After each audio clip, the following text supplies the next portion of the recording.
आम्हाला मराठा आरक्षण भेटल्याशिवाय आम्ही कोणाला मतदान करत नाही।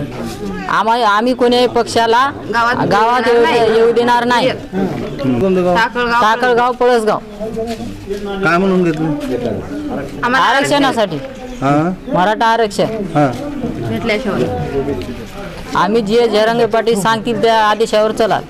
येते त्या लोकसभा आणि विधानसभेच्या राजकीय धुंदीमध्ये प्रचारासाठी जर कोणी आल्यास त्यांची स्वतःची जबाबदारी राहणार आहे।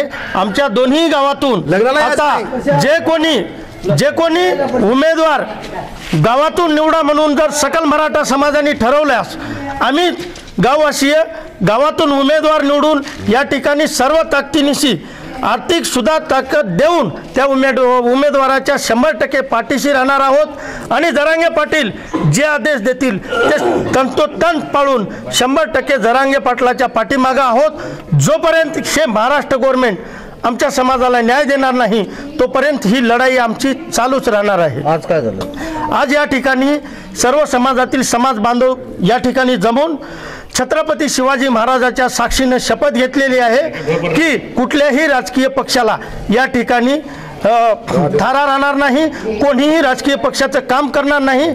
सर्व राजकीय पक्षाच्या कार्यकर्त्यांना या ठिकाणी बंदी आहे आणि जरांगे पाटील जे आदेश देतील ते आदेश पाळून यापुढे आपण काम करायचं या दृष्टीने पूर्ण गावांनी या ठिकाणी शपथ घेतलेली आहे।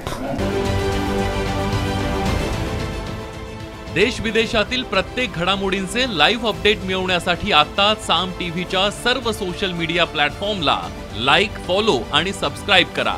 तसंच सर्व नोटिफिकेशनसाठी बेल आयकॉन प्रेस करायला विसरू नका।